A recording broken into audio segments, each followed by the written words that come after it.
What's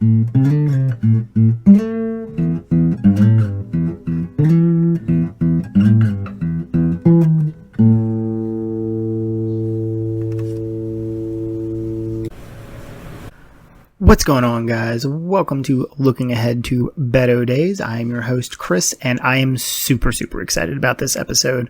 When we recorded the discussion portion last night, we did so without any knowledge of what was going to drop today. So just to fill you in a little bit, this week's episode is going to focus on education, and this morning, Beto O'Rourke actually dropped his education policy plan, which is beautiful, and we will get into that later. But it was a beautiful coincidence. But before we get into that, I'm going to get into Beto news. So one of the biggest beefs that the media has had with Beto was, especially in the beginning, was his reluctance to go on shows. He was really just focusing on hitting the ground and talking to people. But he has been actually going on a few shows, and he did so this week. He was on Seth Meyers as well as The View. And, but we're going to actually go into his appearance on The View. Last time he was on The View, they gave him a hard time about how he answered some of the questions, how he, talked about leaving Amy at home with the kids and this, that, and the other. This time Amy actually went on, and addressed that herself, actually. And man, you can tell when they're sitting together that they have a genuine connection just by looking at how he looks at her. But the big part of his appearance on The View wasn't necessarily Amy coming on and them, writing, the, I guess, faux pas of Beto when he first started running and talking about Amy and being at home with the kids and that, and whatever.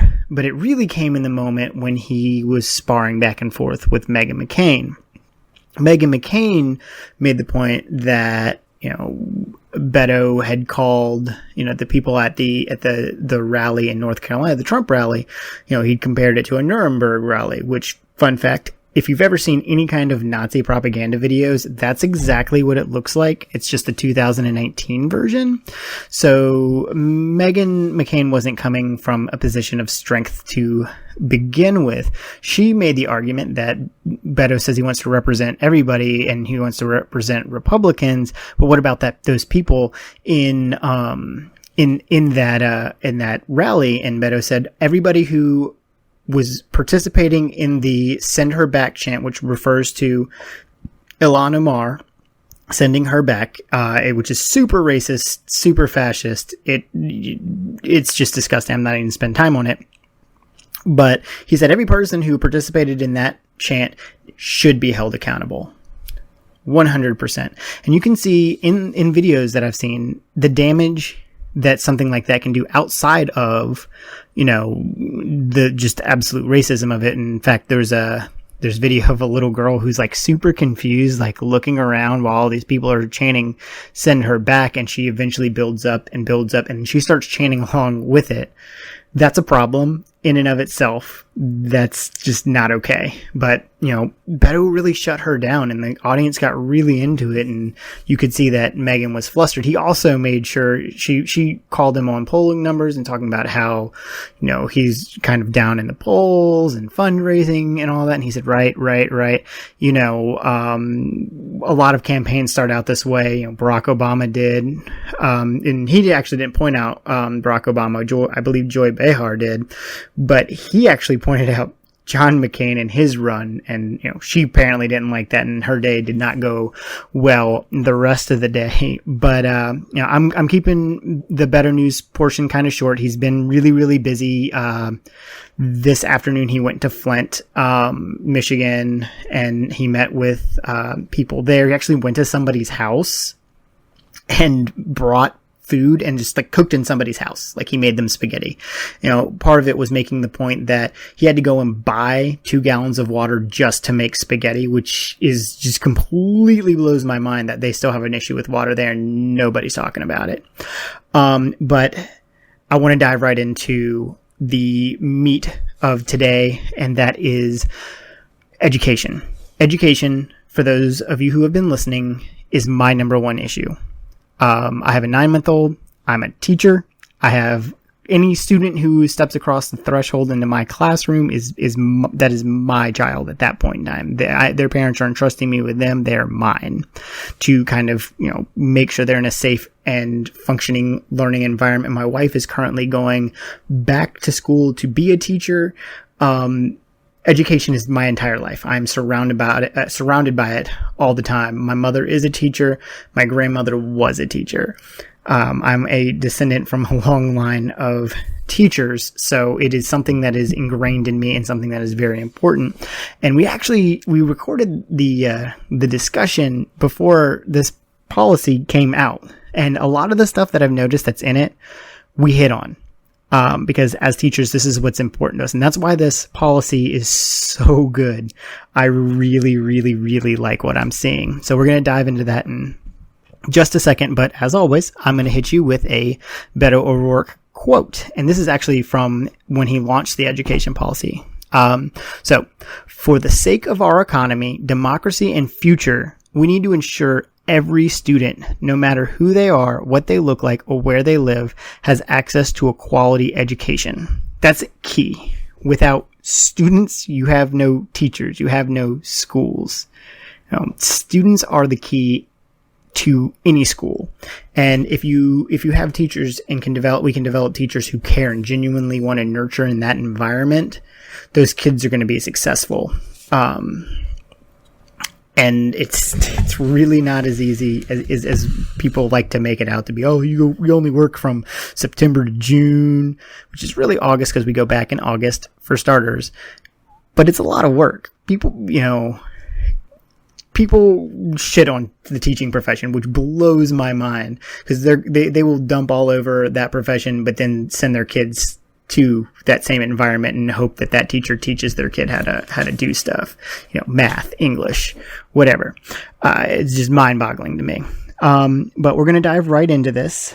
And a lot of this focuses around middle income, low income, and people of color, which kind of get lost by the wayside, but it also covers teachers as well.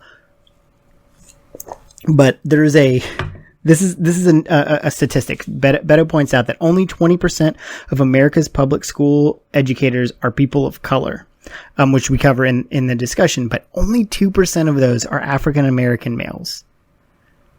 In my school, one of the teachers actually recently retired. There are only 2 African American teachers in my school.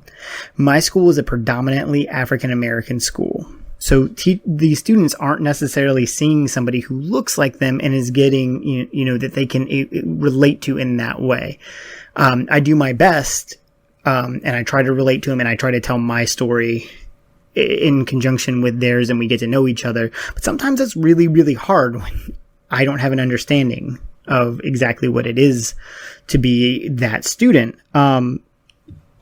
But really, a lot of this has to do with funding, and Beto points out that there are links between school funding and academic outcomes, as well as links between closing the diversity gap in teaching and creating more positive outcomes for students. We need representation in education right now, and just male African American, we need this. The percentage of male teachers is like 24%. It's like a real low number. But actually I have that number for you right here. It is, I was right, 24%, 1 in 10 in elementary. That means most students don't see a male teacher until maybe middle school. I didn't have my first male teacher until middle school, actually. Yeah. That's actually pretty much adds up. Anyways, Beto's plan focuses on 5 points. I'm going to go ahead and read those out to you. Like I said, you guys know I have the actual document in front of me, so you guys hear me flipping papers because I want to be able to actually talk about this with it in front of me. So the first point, create a permanent fund for equity and excellence to ensure schools and educators have the resources they need to be successful. 2, end racial disparities in school discipline and support programs to increase diversity. 3, provide student debt relief for educators. 4, invest in a diverse teacher pipeline. And 5, support for educators advancing their careers. There's a funding gap of $23 billion between predominantly white and predominantly non-white districts. A lot of that has to do with funding, and a lot of that funding comes from standardized testing. By the way, for those of you who don't know, at least the Virginia SOLs in our state, they're for funding. That's it.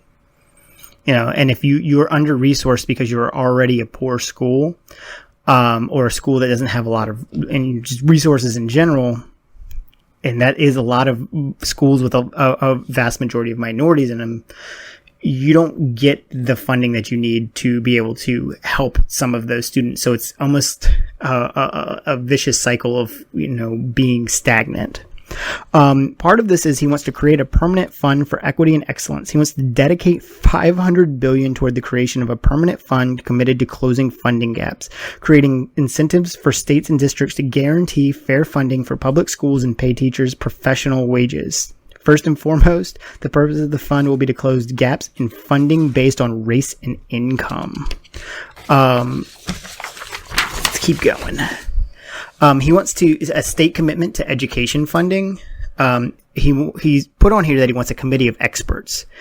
And this is one of my things with all politicians. You hear a lot of politicians talk about, I want to do this. I want a bunch of experts. The experts in this are teachers. If there aren't teachers on this committee, it's pointless to me, because if you want to see what education looks like when somebody doesn't know what they're doing or hasn't been in a classroom, look no further than Betsy DeVos. Pretty much she's synonymous with not knowing how to do your job. He wants state commitment to equitable funding. So there's a difference between equity and equality. And there's this great cartoon we use when we talk to our kids about equity and equality. You have some kids that are allowed to use calculators on all tests, or specifically, like math tests, obviously, because, calculator.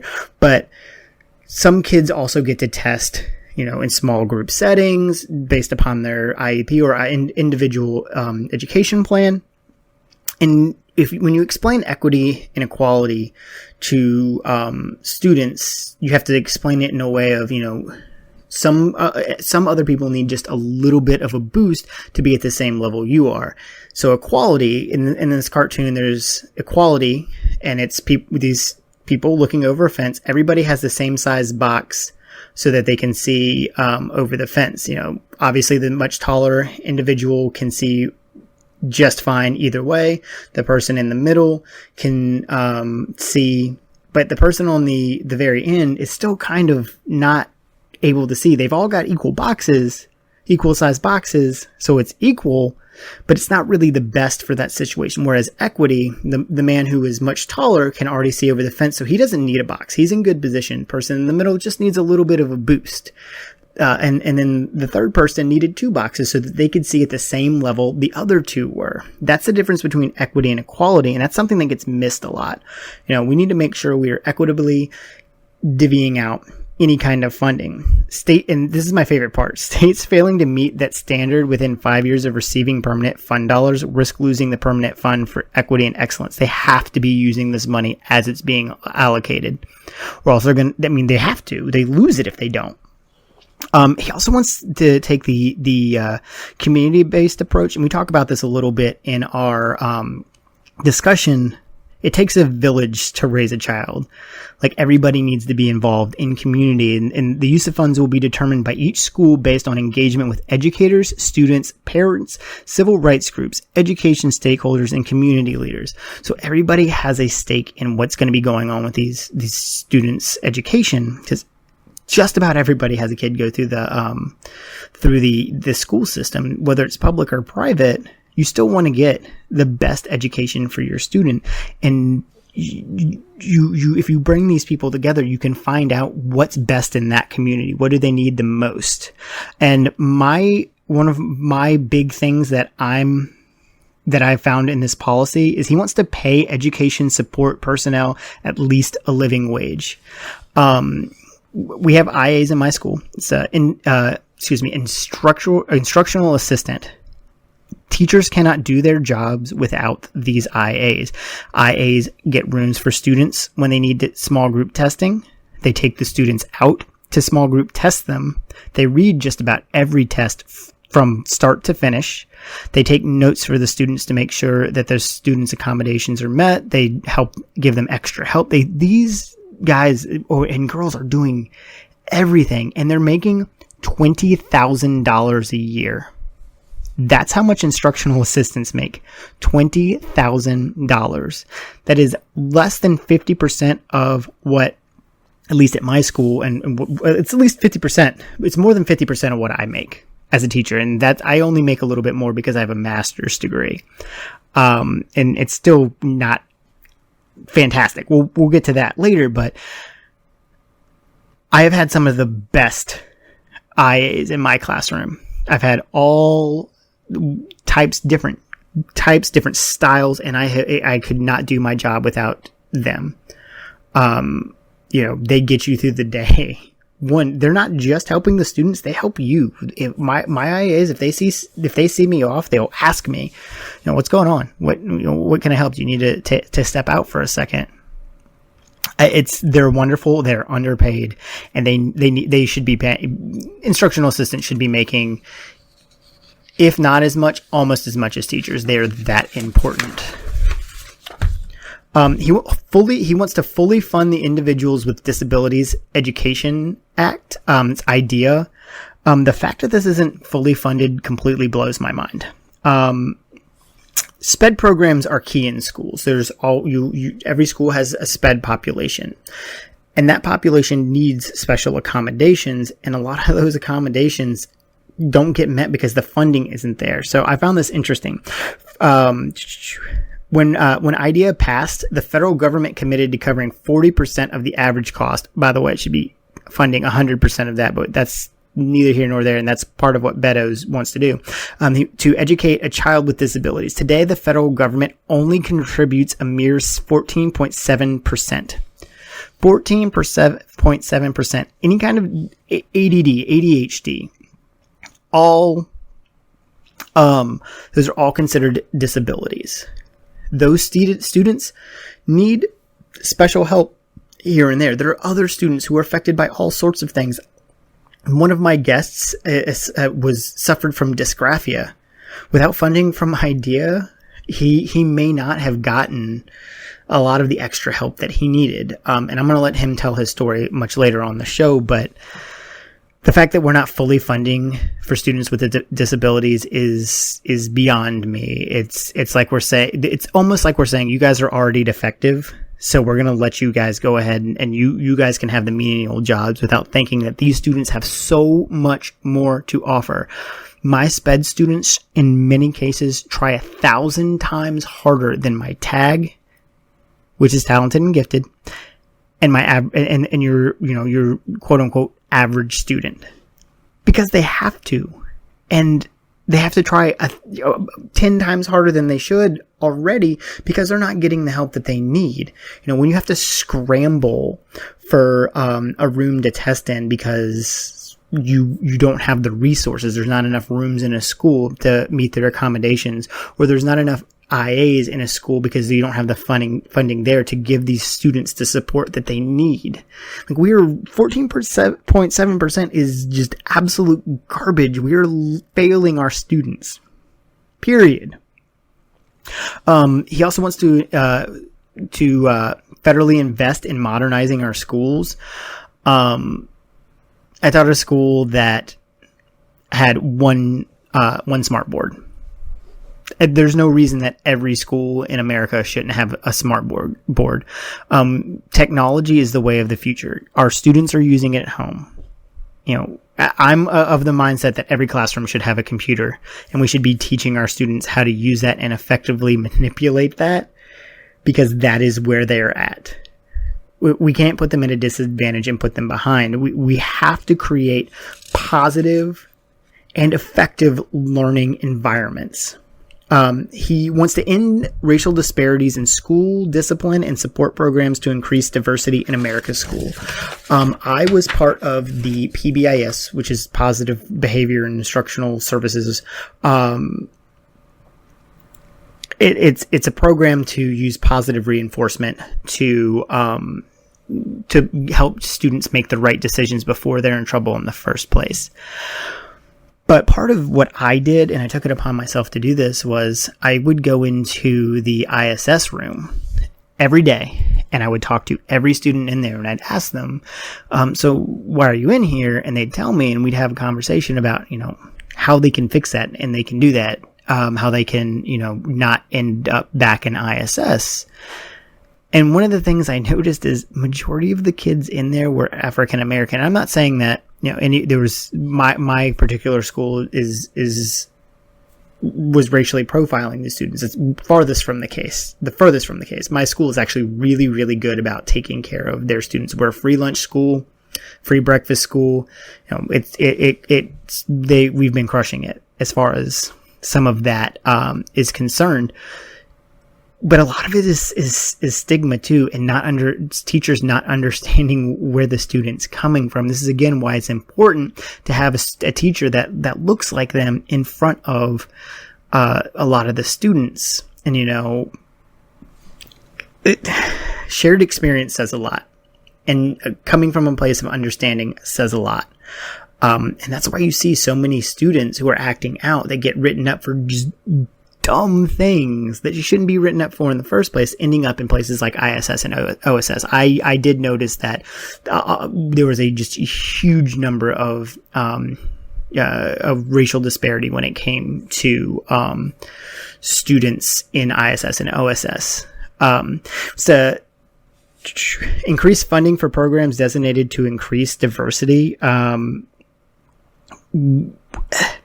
There are schools that are still majority, and this is mostly in the North, and a lot of people don't know that, is the North really didn't have to desegregate so much because segregation wasn't known in the North. So you have a lot of white schools and black schools in the North, in places like New York City that are right across the street from each other. So you don't have that diversity, and diversity is important. I grew up in a town where literally everybody looked like me. Everybody I went to school looked like me, and I didn't have any kind of exposure to the outside world, so to speak, until I went to college. And, people act differently, raised in different situations. So it was actually a little bit harder for me. I'm actually just generally good with people in general, as I say, general in general over and over again. But it's tough, and that diversity is important. I want my son to go to a school where he's got a diverse group of people. Again, my school is very good about that, the one that I teach in, because we have a lot of the ELL students. And I tell my students all the time, you should be asking all the people around you about themselves, like where they come from, what they do. Learn, use the people around you, become worldly, like know these people. They eat different things than you do, and it's not even just ethnically, but culturally. It's a bastion for them to learn about diversity in general. He wants to bolster support for English learners in dual language programs. Dual language programs would be awesome. I know the schools in El Paso are bilingual. They do Spanish and English. There are schools up in Northern Virginia that do the same, but that is not the norm, and it should be. Like, we should put more of an emphasis on our students knowing different languages. Regardless of what some people may say, English is not the national language. We don't have a national language. Again, we're a melting pot where everybody spoke a different language. Like, we should know those types of things. It would make our kids and our students better. It would put them in a better situation. But we also have ELL, which is English language learners. And English language learners kind of fall through the cracks, and they kind of push them through. You can't fail a student who is in the ELL program, which makes sense. Trust me, I get it. But at what point do you offer them a disservice, right? By not correcting their work and just passing them on and passing them on and passing them on and passing them on, because you're not helping them. They're eventually going to get to the point where they're at an extreme disadvantage. Another part of that is my instructional assistants aren't there for my ELLs. they're there for my sped students. So if I have, I was in a position where I could send my ELLs with my sped students, but that's not the norm. Like, I had to go around the school and fight for my students, my ELL students, accommodations to be met, because, nobody, they weren't sped. So they didn't feel, I guess they didn't feel like those accommodations had to be met, or they just couldn't. They didn't have the resources, and that their ELL resources don't fall under SPED resources, and it's a mess. And it's not just one school; it's all schools. Every school should be working towards making sure our English language learners have the same advantages that every student has in a classroom. Should be a level playing field when every student steps through that door. Provide student debt relief for educators. Many teachers around the country are buried in student loan debt, me being one of them. Costs a lot of money to go to school. A lot of times you have to get a master's degree. And then when you come out of college to teach, you don't make that much money. So you're playing that balancing act between buying things you need for your classroom, and paying your student loan debt. Student loan debt is a huge problem in this country.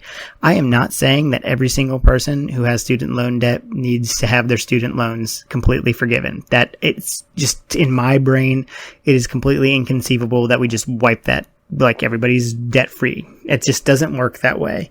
I think it's fiscally irresponsible, and honestly, it's not the taxpayers' job to pay for our student loans, unless you are providing a service, which educators do. He wants to immediately forgive outstanding student loan debt for educators, and he wants to do that tax-free. As of right now, the program, or at least the program used to be before Betsy DeVos, or however you want to say her goddamn name, because don't get me started on that woman. She's awful. She's trying to get rid of that, and she's also trying to bring it in vouchers, but we're not going to get on her. She's just awful. You have to wait 10 years, and you have to be making payments. For 10 years, you have to make 120 payments, and it has to be in succession. If you miss a payment, you have to start all over again, which is, it's happened to me. It's not just you make 120 payments. It is 120 consecutive payments. So you're worrying about that for 10 years. The first 10 years of your teaching career, you're having to stress out about that, already making just a very low amount of money. And that doesn't make you an effective teacher. That's not something you should have to worry about. Fun fact, teachers do not just pay for the things they need in their classroom. I've had students come to me and say, I'll give you an example. I had a student come to me. I had him when he was in 6th grade. He was an 8th grader, and I always kept a good relationship with him. Whenever he had issues, he would come to see me. And he came to me and said, "Hey, my mom can't afford for me to go on the DC trip. I'd really like to go." And I said, "Consider it done." I paid the $50 for him to go on that trip, because the kid he deserved to go. He had worked harder in my eyes than many of the other students around him. I wasn't going to let him miss out on that opportunity. I also buy pencils, paper, all of that stuff, but I'll buy other things. I give incentives to my students. If you do well in such and such, or you've done this, I'll buy you candy. I've bought pizza, candy, donuts. I'll pay for anything as long as it helps these kids. I don't care. Putting student loans on top of that makes it really, really, really hard.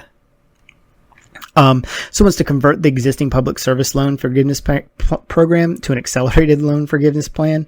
Again, 10 years, 120 payments, or right now. It should be right now. Now, I think in my brain, it should be there should be a little bit of a timeline on that.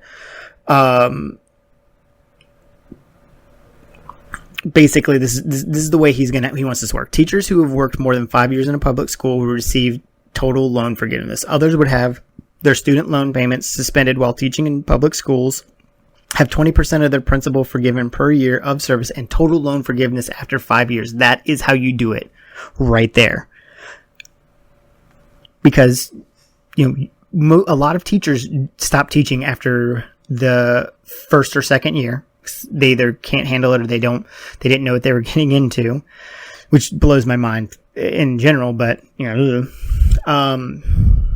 because, they have classes to kind of guide you into what you're doing, but it's hard to go into a classroom and not understand that kids are kids. So doing it this way makes a lot of sense. He wants to invest in a diverse teacher pipeline. Students of color represent 51% of the student population, and this was in the 2015-2016 school year, and are projected to constitute 56% of the student population by 2024. Again, remember I said 2% of male teachers, which are only 24% of the entire population, are African American. That's important. Like, I can't stress the important. Like, I can all day. Male teachers are also extremely important, but African American teachers or male African American teachers are incredibly important as well. Shared experience.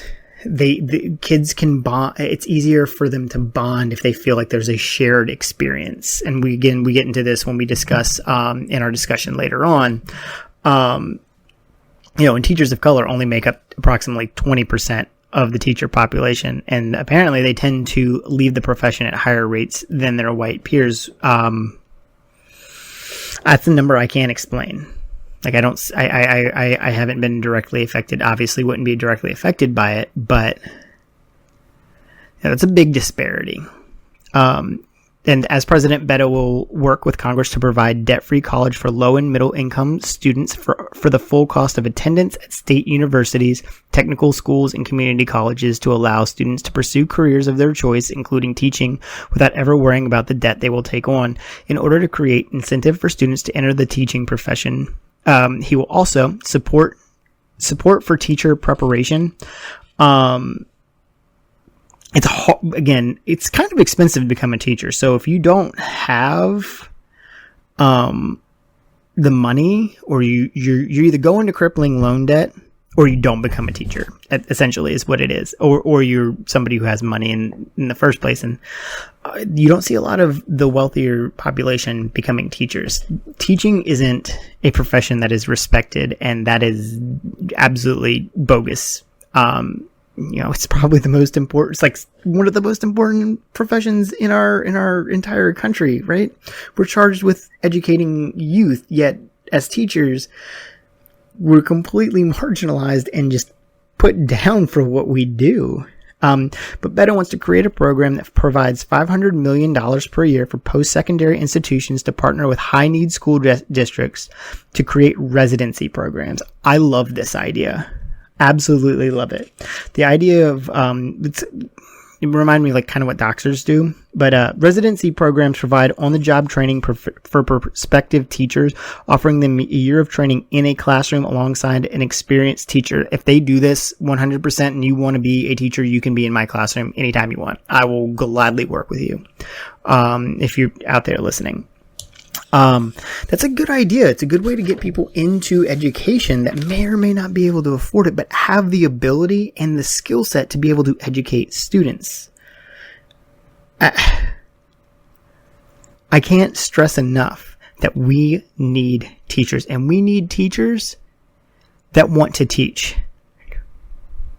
that want to be in a classroom, because if you have a teacher who's just there for the paycheck, their students are losing. Every time. They don't, to me, they might think they care, but sometimes they don't. They're just there to collect the paycheck, and kids aren't paychecks. He also wants to provide support for educators advancing their careers, meaning he wants to help teachers. Teaching is an evolving skill set. the teaching profession has changed just immensely in the last 5 years, let alone the last 20 years. Think about technology.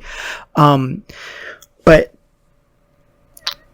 to be good at what we do, we need to be progressively learning. We have to be adapting and evolving to be better. And sometimes that's expensive. He wants to offer financial incentives for advanced education, which is kind of a thing they already do. Some school district, I'm not sure if that's nationwide, but the school districts I've taught in offer a $2,000 incentive and add-on pay raise for having a master's degree. He wants to provide educators with free tuition to acquire a graduate degree, which is awesome. Fantastic. You can get better at your craft if you know more about the subject that you teach, or in general around schools and classrooms. I would love to go into counseling or administration. I can't afford to do that. I would love to. Can't, because I can't afford it. He also wants federal funding to cover the cost of national board certification. Basically, the national board certification is like a prestigious award and certificate that you can get for teaching. It allows you to teach in all 50 states, and you have to do a rigorous program to do it. It costs $2,500. But I don't have $2,500 sitting around. Teachers don't make enough money to be able to afford that. Now, they do offer grants, but you have to earn those grants first. And I couldn't tell you how that money's allocated. But if we offer programs for teachers who want to be better teachers, and we offer them for free, we are going to get the best of the best in what we need in every single classroom in America, in the world, is grade A+ teachers. We will be so much better off for having better teachers in the future. If they're if you have bad teachers, the next generation is in our hands. You want the best people on that. You don't want,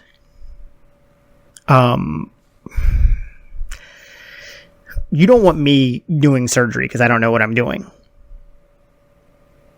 Right? So that doesn't, you want the best of the best. You want somebody who's gone to school and continued to advance their knowledge in that field.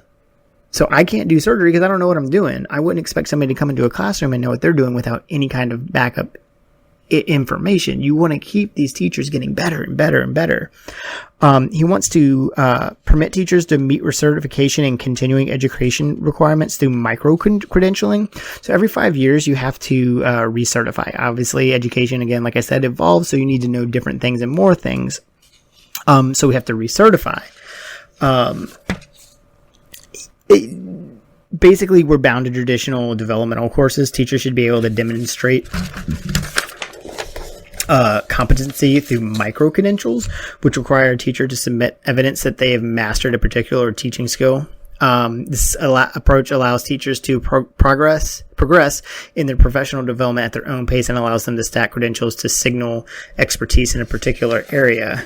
Right? So if I'm already really, really good with computer programs, there's no need for me to take a full course to be recertified for something I'm already proficient in. My time would be better served focusing on something else. So that as a thing, it's another stress we're adding on to our teachers, and that makes up for the whole policy plan. And I've been blown away by it. I love it. It is exactly what we need right now in education. We need more teachers. I teach because I was inspired to teach by a teacher. My 5th grade teacher, Miss Tammy Maloney is her name. If you ever listen to this, Miss Tammy, this is my shout out to you. This whole episode right here is dedicated to you, because I wouldn't be in a classroom without her, period. Because she was a good teacher. She genuinely cared about every single student who came in her classroom. And as a student who came in her classroom, I knew she cared about me. We had mugs and mouse pads and all sorts of stuff that we all had made from my particular 5th grade class. She still has that stuff. she's never forgotten. She still talks to and greets all of her students. She just saw my mom in some store and asked for my phone number just so she could call me. When I got my first teaching job, I took her out to dinner. That's how influential she was to me. 20 some odd years later. Teachers are important. They shape our futures. And if my story of being influenced by a teacher is any telling, we need good teachers in classrooms. So for today's discussion, I'm going to bring on a couple of guests. First, I'd like to introduce Caleb Elliott. Yes, my name is Caleb Elliott. I work in the school system. I've been in the school system teaching specifically history, as well as working in youth programs for forever. And that's basically what I work on. Hey, that's good, man. You pretty much all, from what I know about you and all that I've seen you do, you pretty much just work with kids, and that's something that we very, very sorely need right now. And our other guest is Jacob Lellish, who has been here before and is making a return. So, hey guys, my name is Jacob. Like I said, I'm a director of fundraising for a nonprofit 501c3 called Under the Tree, and I'm also a student teacher. Yep, and obviously, education is near and dear to our heart. So, first thing I'm going to ask both of my guests is, why did you choose education? Why did you go in to be a teacher? Caleb, I'm going to let you go first, and then Jacob, you can go after him. So I always get asked this question, my enunciation rather. And I actually have a variety of answers for this question. And the real answer is a little bit more interesting than what I normally say in school settings. There's a movie called The Freedom Writers. And in that movie, this lady, she documents her lifestyle with students out in California and whatnot. And it's completely unrelated, but there was actually ironically of all things, a mixtape of all things that came out at around the same point in time, and somebody was using clips from the movie in the mixtape, and he was documenting his life as somebody growing up in the rough part of, I believe he was from Cincinnati or Columbus, Ohio, and he was kind of overlapping those things. Meanwhile, I was in college. I was working with an urban ministry program, and we, instead of being in the urban ministry, we ended up working in the juvenile detention center. I ended up working with kids, and I was working on my going to school for government, and all these things just kind of layered up, and so I ended up working with students when I came back home from college, and so here I am. Cool. I, kind of a similar story. I never wanted to go into education personally. I actually, I started teaching at Jamestown Yorktown Foundation. I was a guide there, and, I had taught swim lessons back in the day when I was like 16. But when I came on and started doing this, I really realized that teaching was my passion. I had so much that I could give these kids in so many other ways. I felt drawn to education. Jacob, how'd you get it? What made you want to teach? Well, it's kind of an interesting story. I'm a black belt. I spent 15 years in the martial arts, and I did a lot of teaching of the younger groups. And oftentimes I would put in random history facts, and if you're my friend, I do this constantly. And one of the parents said, wow, I didn't know that, are you going to be a teacher? And I never really thought about it before then, but then I was like, oh, maybe I could do that. I'd like to do that. And it kind of went from there. I forgot about that as time kind of went by, and I actually planned on joining the Marine Corps. And when I was in the delayed entry program, I hurt my knee pretty bad, and I took that as a sign that maybe that's not what I was meant to do. Went to school, and while I was at community college, I decided that I was going to pursue a degree in history with the idea that I would teach one day. Hey, we got to start somewhere, and your story starts with a roundhouse kick. I'm sorry, I wanted to say that at the time, but you were really rolling, and like I said, we're all friends I know both of these guys personally. That's why I handpicked them to come on for this specific topic, because education is important to us. And the first thing, and this is obviously a political podcast, so we're going to be talking about the politics of it. Me and Caleb, we know what needs to be done in education on the ground right now. From what we see every single day, this is what Jacob's going to be coming into, and he can, he knows more of like the numbers because he's in school. But Caleb, for every statistic we see, we see a we see a student that pretty much blows that statistic out of the water, right? Yeah, and that's the thing that really gets me going about education, because you can never tell. You can typecast a student, but you can't tell in that moment where the student will permanently end up. I can't say permanently end up, but will end up, because there are students that I've worked with, because before I was a teacher, I was actually an assistant teacher, and there's students I've volunteered with in the community and stuff like that, and I've interacted with them, and some of those students, you're like, man, this person's not going to make it anywhere fast. And I walked into Starbucks one day, and one of the students saw me, and he recognized me, and he was like, Mr. Elliott. And I asked him what he was doing, and he told me he was working at Starbucks. And it was ironic because that was the very same Starbucks. I guess it's not ironic, but it was the very same Starbucks that I had been working in before I went into the education school system. And so as soon as I told him that, he said, wow. He's like, so I'm starting off just like you. And I said to myself, well, hopefully you end off better than I do as well. But he was really inspired by that, and I never expected to see that. So there's students that we work with all the time that completely blow that out the water. Oh, 100%. I mean, we'll actually start with this because I wanted to talk about a need for diversity in teachers. But a lot of students don't even see male teachers until like either high school or it's a gym teacher, but it's never your core curriculum. And I'm gonna give you some numbers here. 24% of teachers are male. That's all teachers. Only 24% of us are male. We're an extreme minority. 1 in 10 are in elementary education, and only 2% of that are African American. Exactly. I mean, these are super, super low numbers. And the historical teaching is a woman's profession is bullshit. Let's go ahead and throw that out there. I mean, nothing against females, but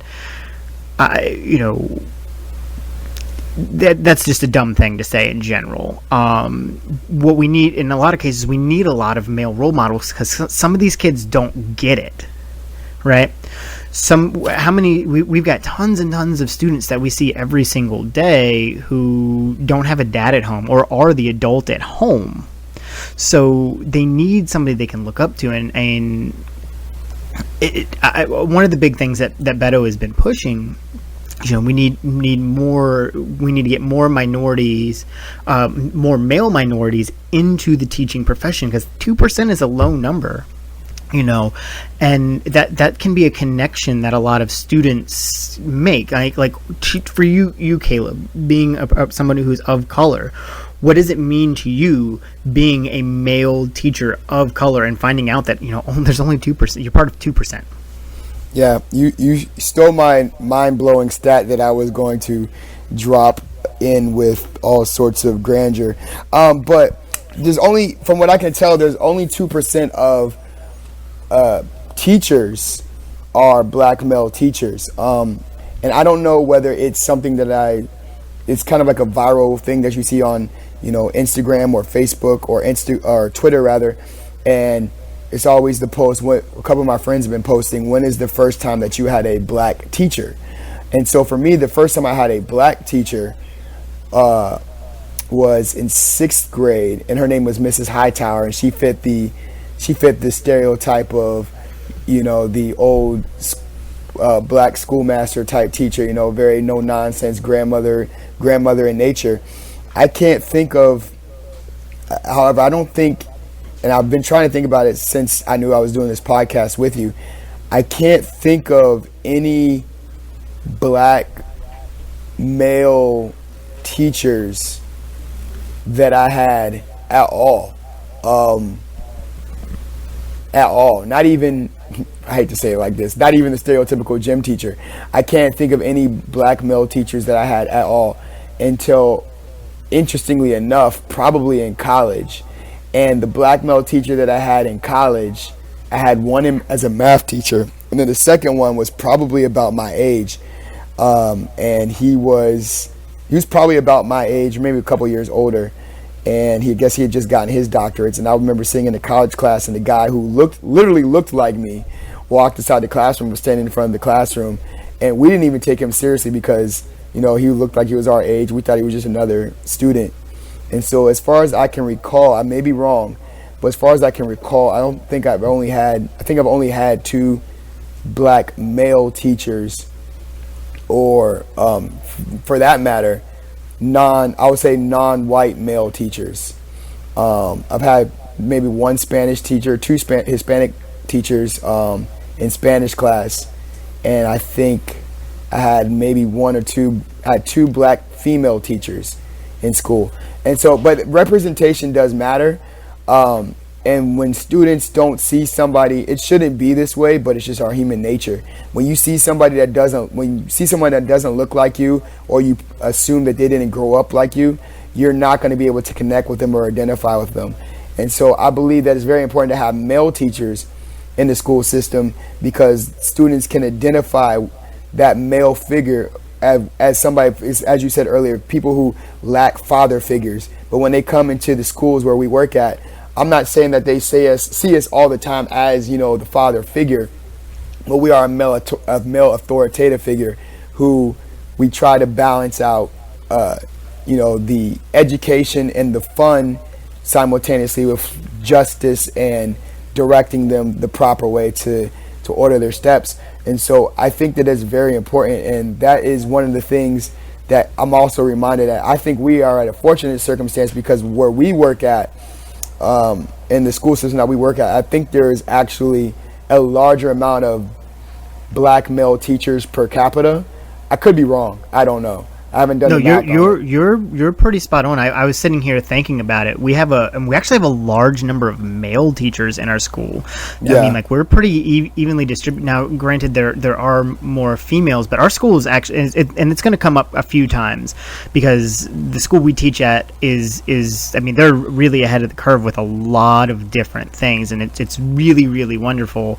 But I mean, like you said, we're really, really represented.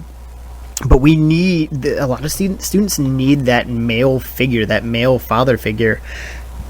And that takes some of the male teachers at the school actually going out and doing other things. Like Jacob and I ran a comic book company, and I've had a student who came out and worked with me. I mean, this kid was his mom was going to send him to military school. And I was like, I begged her, please, not yet. Don't, just give me some time. And I worked with the kid, and I had him come in, and he came and worked with us. I mean, the student has since moved on, but that's what that kid needed at that time. He just needed a male figure to care about them. And male teachers are important. It's extremely important in the school systems right now too, especially with like the large number. I mean, how many kids do we have coming in from multiple backgrounds where the father is locked up or he's just non-existent? I mean, like, how many kids have we had like that? Like, tons, right? Right. I'm not trying to even, my running joke is I teach history, not math, so I'm not going to do the actual math on it, but I would argue at least probably 60% of our students fall into that demographic, whether they're black, white, Latino, whatever. Probably about 60% of our students don't have a active father, and if the father is active in their lives, he's not active in their actual household. Yeah, and it's a sad demographic, but it's why this number is so important, especially for African American students, because you have, and this goes into a different aspect of the teacher environment, and that's discipline.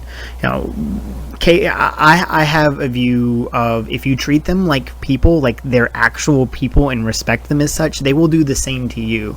I have students who, we can be buddy and joke around, but at the same time, they know when I'm being serious. It's all about that respect, and having the kids know that you care about them. And that's one of the things that kids don't understand is, we take each and every one of them home. I have my son who's 9 months old, but I also have every single student that I teach, because we think about them in our off time. How can I help this kid? He's really struggling with this. What can I do? Teaching isn't just an 8-hour job. We take those kids home with us. And, so there are times that we have to discipline, and just from being in the school, and I worked on PBIS this past year, I noticed that the vast majority of students I saw in ISS or OSS were children of color. Mm-hmm. And I'm especially not saying that racism played a role in my school, 'cause I really don't think it is, but you see a lot more of that in students who don't have a male figure, at least in my school. And that's why having a male teacher is so important, right?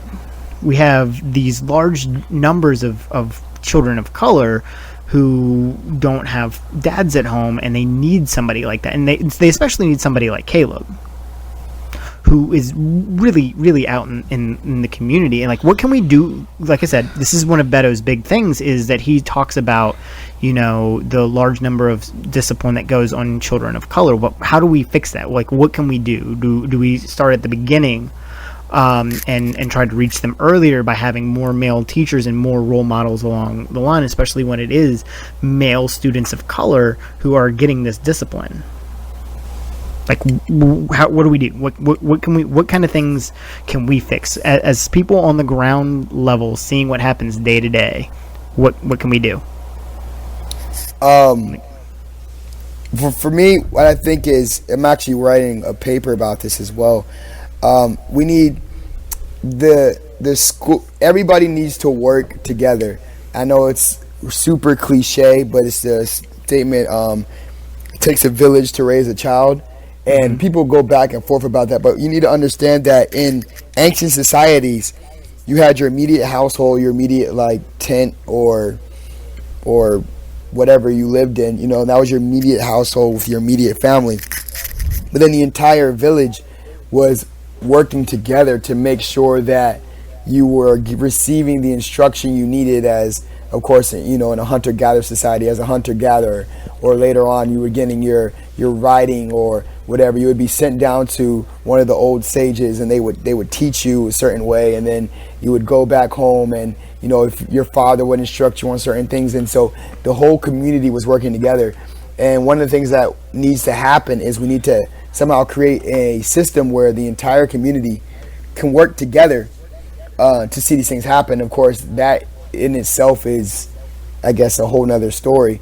But as far as the school system works, is there needs to be something that this parents and the teachers and the students are all on the same page or whatever on what they have to say about these things and how they can all work together to make it happen. So if we have a community-based organization, maybe the community-based organization can do certain things, because there's certain things that you and I have done as teachers, which it's not out. I'm not saying it's not outside of our personality to do, because it's part of our personality.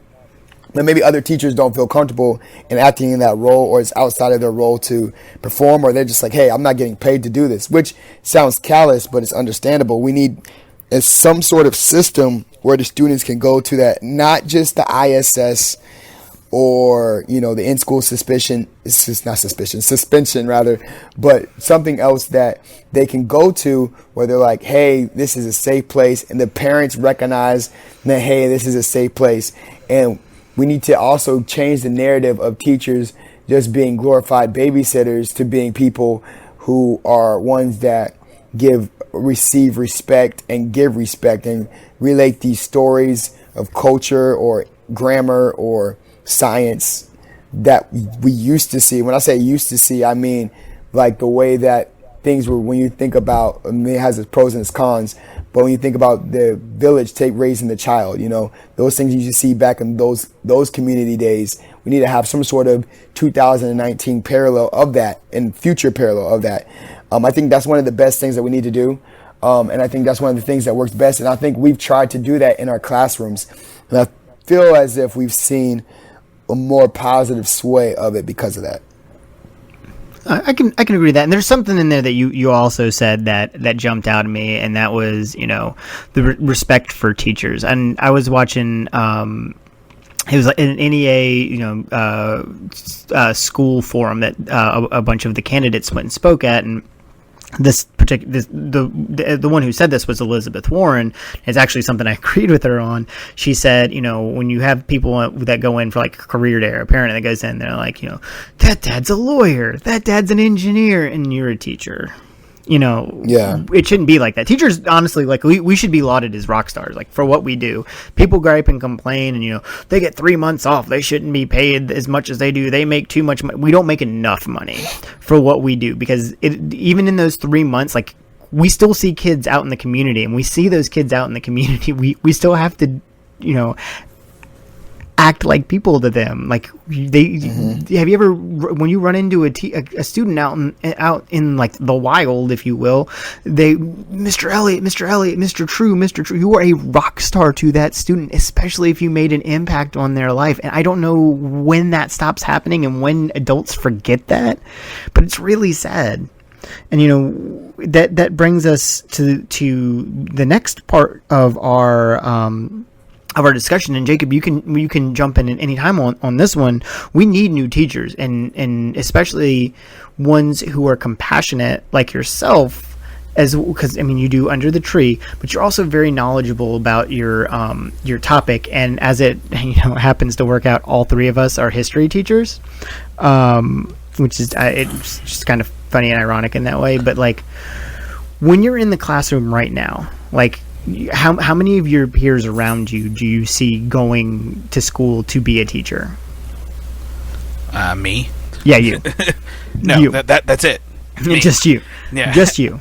But to walk it back a little bit, because I find this interesting, Chris, so what was the percentages, if you had to guess, of your high school, like race, student-wise? I'm a really bad school to pull out of that, because I went to a high school where literally everybody was white but two. So, but Caleb, how about you? Caleb went to Grafton. He should have a little bit more diversity than I did. I would say my parents were military, so I bounced around a lot. But That's generally true. speaking, I would say even in college, my school populations were probably maybe 15% black, or quote unquote black identifying, so black or Afro-Hispanic, or Afro-Latino, and then probably like another 5% Hispanic, maybe like 20% Asian, and then whatever else is left over, because I don't teach math, would be probably the white identifying population. Well, I found it kind of interesting, because I never really thought about it until you guys were discussing, black teachers or teachers of color. For I'm sure Chris knows, I went to Bethel High School. Okay. And you can look it up. It's about 90% black. Right. When I went there, and I think it went up since I've graduated. And I also went to Jefferson Davis Middle School, which is no longer called that, thankfully. And that was about 90% too, which is kind of ironic that it's named after Jefferson Davis. I'm sure there's a reason for that. Chris, what is it now? Do you remember? What? The school's name. Oh, I have no idea. It's kind of cool. I can't remember his name, but it was actually a steamboat operator, black man, during the no, not a steamboat, paddle boat operator during the Revolutionary War, who was promised freedom for his service. Of course, he didn't get it until 10 years after the Revolutionary War. But he was a war hero. A bunch of veterans came to him and literally bought him to get his freedom. Caesar Tarrant? Caesar Tarrant? Caesar... Yeah. Caesar, Tarrant, yeah. Yeah, pretty cool guy. But anyway, back to the point. My most memorable teachers... History teachers in the same, podcast. It's going to divert into a history lesson somewhere. But, I never really thought about it. My most... sixth grade was also the first black teacher I had. Mine was seventh grade. No. She was a Fifth female, grade. Miss Giles. Fifth grade. But she was pregnant. And she had to leave part of the year. But sixth grade was the first full year. But since then, I don't know if I had a white teacher in middle school. Maybe one or Interesting. Do you know the history of your school? I know that it was not Phoenix, which was the all-black school. Bethel was, though. My high school was an all-black school. And Phoenix is now materialized into some sort of a magnet school, if I can remember correctly. Isn't it? That's the new Phoenix. The old Phoenix was torn down. Oh, see. But it's very interesting. My most memorable teacher is Mr. Huckabee, Mr. Lawson, which I believe you know, Chris, Mr. Anamate, and Mr. Rodan. Two of them are black. One of them is actually he was a immigrant from Colombia, and he's probably the most influential teacher I've ever had. 8th grade civics. He bought me the first coin I got, and he got me into coin collecting. He bought me a big coin book, and I still have it. And of course, Chris knows how much I'm into coins, so since then. But I don't. In high school, I had at least 2 to 3 African American teachers, and most of them men in my high school. Interesting. Yeah, it's like looking at the statistics. I mean, like obviously there are going to be outliers out there. Like our school, as far as male teachers go, it's a definite outlier. That's interesting. Well, you don't think, especially like because you graduated high school in what year? 09. So I mean, like you've been out for 10 years. Yeah. And you would have had gone through middle school in the early 2000s. So, well, I mean, a real interesting thing. Most people don't think of this. There actually were the decline of male black teachers, especially, has been going since the 60s. Mm-hmm. Most people don't think of this. 420,000 black teachers and principals lost their jobs when segregation happened, or desegregation happened, and they never returned to education. Yep. Which most people don't think about.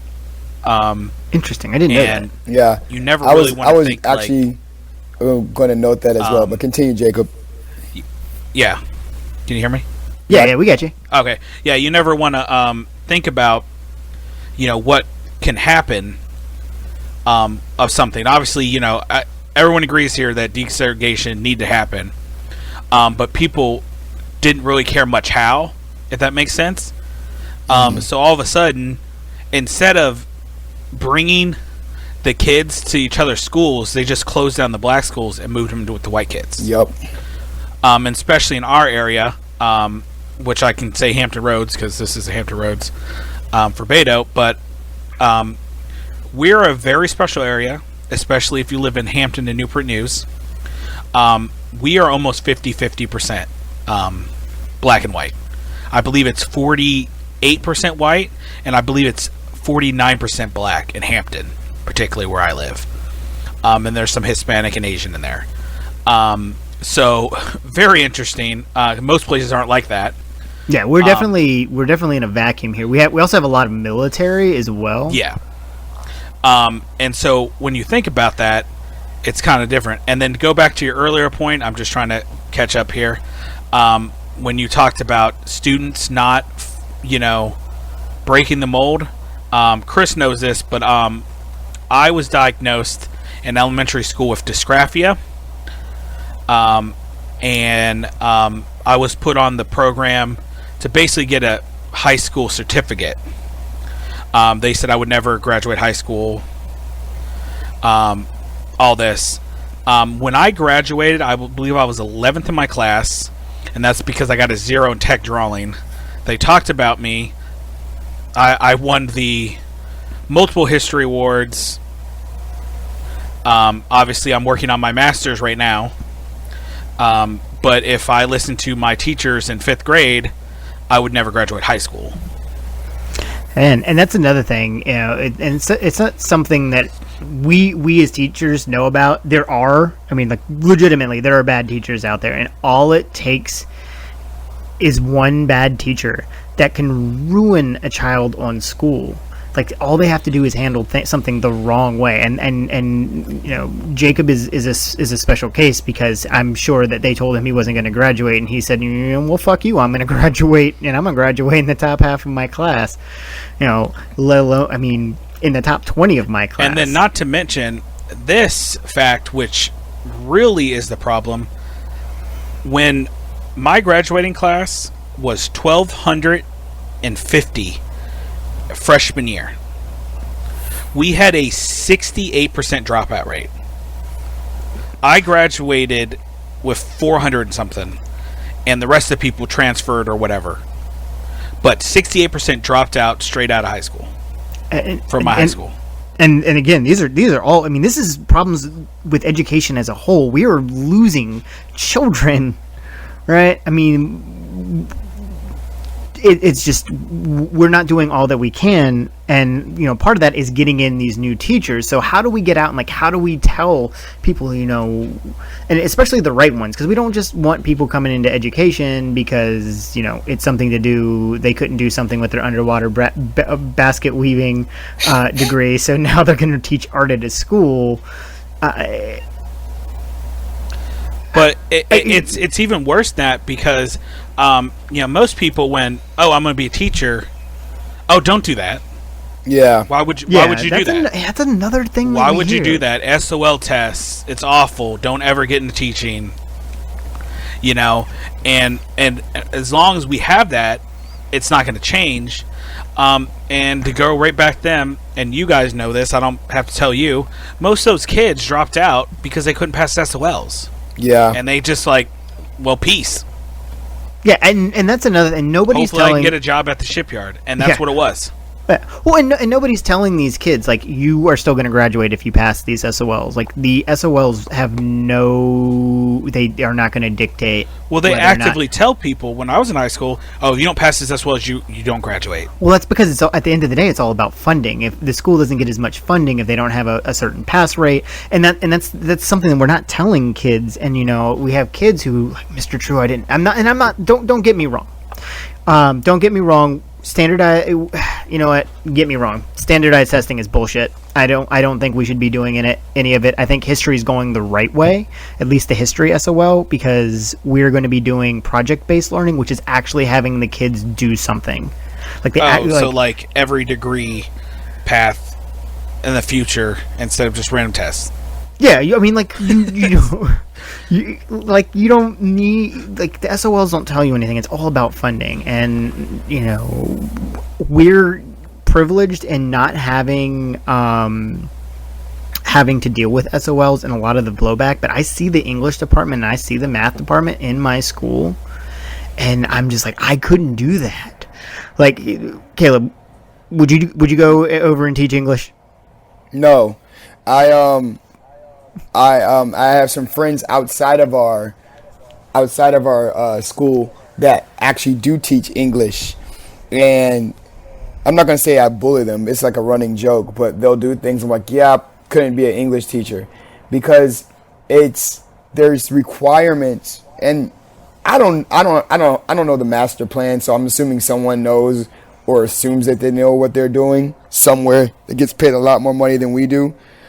But I would never voluntarily teach an English class for the same amount of pay and whatever else that I would do for a history class, just because the SOLs and stuff of that nature. And even when it comes to SOLs and testing, now granted, we have standardized testing, we have standardized rubrics and standardized curriculum that we're supposed to be gathering the information for the SOL from, and a lot of times teachers do teach to the test, but some of that information can literally be lost in translation depending on what student is coming in and how much of that information is being fed to them outside of school, so on and so forth. Well, but no, and the worrying about having to take a test, Yeah, right? Like in trying to study for a test, if they're cramming for it and it's all, we're just shoving information into their brains, how much of that are they retaining after they take that test? I mean, like I have crammed and passed a statistics test. I cannot do statistics, but I could do it for that one test because I crammed for it and knew I didn't never have to use it again. So, I mean, we lose kids on that, and that's another reason that we're losing good teachers. People are scared to come into teaching because of standardized testing. I'm going to lose my job if my kids can't pass the SOL. If my kids don't score this well, I'm going to lose my job. It's going to ruin my career, and that is a real fear. Even as history teachers, and we don't have an SOL. Like every time we take a test in our class, I'm like, oh man, I hope my pass rate's good. And that's not what it should be about. Like we shouldn't have to worry about stuff like that. We should really just be focusing on the kids. Go ahead, Jacob. What Caleb said, which I think is what people think, there is no master plan. Nobody is like, oh, I have it squared away. You guys just don't see what's happening. No, that's not the case. What standardized tests were, hey, we're going to help these impoverished schools. We're going to give you extra money. But you need to do academic improvement to prove that you're doing it. Right. All right? But if you go look at the statistics, do you know what schools get that? Probably mostly schools with decent scores. Low minority schools get 97% of that funding. Because it goes... I haven't done a study on it, so I'm just throwing that. High poverty schools get 3%. Yeah. Like, are you like, you know, and it breaks down even further than that. I mean, you can go look at urban schools, you know, versus suburban. Suburban 84%, urban 16% funded. You know, like, hello, the people you said it's supposed to help, are the ones who are not getting it. Exactly. It's and then you wonder why it looks so, you know, different. You know, so it's not helping anybody. All it was something to make a politician look like he was doing something. And it's all rhetoric. No child left behind. Don't worry about it. We got him. Yeah, No Child Left Behind was about the dumbest shit I've ever heard. Like, I get it. We're not going to hold anybody back, but if you have a kid who goes from 6th grade to 7th grade and he can't do the math, it's just going to be continually failing forward. Like, he's going to fail through the other classes. We're not giving the kids the background that they need, and it's some of this stuff that they put on teachers. It's not helpful. And then it's counterproductive. No Child Left Behind is not pushing on people. No Child Left Behind law is the funding for poor schools if they improve their academic progress. It's what SOLs are for. No Child Left Behind is the standardized testing laws. That's what it is. It has nothing to do with not passing people on. It's because it's like I said, it's a something with the word on it that sound good, but it doesn't actually do that. Well, yeah, because I mean, schools are still just passing students up, moving them forward, anyways, and the students know that. Like, dude, kids know they're gonna move on to the next grade if they fail, which is unfortunate. There needs to be some kind of accountability there, and you know, we're getting kind of into the more political side of it, which is good because it's where I want to be. We've talked about what it's like being inside the school and needing the more diversity, which is something we really need. We've really got to start getting good teachers. That is key, and we've got to stop, you know, pricing them out of it. And what I mean by that is, you know, stupid amounts of student loans to become a teacher that you can't pay off because they don't pay you enough, and then you work 3 or 4 jobs in some states. Mm-hmm. And Virginia actually pays pretty well, which is good, or at least Newport, or where we teach does. You know, like I said, we're in a kind of a unicorn location. Yeah. Where, you know, and then you always hear me talk about Phoebus, where I claim residency. it's such a unique place. For anybody interested, look up Hampton Roads. Check out what it's about. It's the third biggest marketplace. It's super diverse. We have very little problems with crazy ass people doing things. And you talked to Corinne. She's never worried about the police, which a lot of people unfortunately have to be. We're in a very special area, and hopefully it doesn't change. And I think our schools reflect that somewhat. Yeah, it's not the best school systems, but go look at places in Jersey or New York. Oh yeah, no, I've seen some of the school systems in Jersey, and they have teachers who, because of the way that they're set up, Pennsylvania, they have zero funding for anything. Yeah, because all the coal mines are closed. Or Ohio, where my family's from. My cousin, she's a teacher there, 4 foot tall. She has a shooting at least twice a month in that school. A shooting. Can you imagine a shooting twice a month at your school? That's wild. Or every 2 months, excuse me, every 2 months. Yeah, it's still a staggering number. A stabbing ever so often, literally daily fights. I cannot even, and I'm talking full on fights. They have metal detectors, like the ones you think, those schools don't exist, with metal detectors at all the exit and cops all around. No, that's school. Downtown Youngstown. Yeah, I was just about to ask if it was Youngstown. It was Youngstown. Yep. Downtown Youngstown. She works in there. There's no grocery stores in the city. In the city limits, there's no grocery stores because they kept getting robbed. Crazy. Really? No grocery stores? Sounds like we really, a lot of the places we need to start is community outreach. Mm-hmm. Again, something teachers can do. But at the end of the day, our students are the number one thing. And the two things that I have thought that will do the most good for our students, one is throughout their career and one is leading up to it.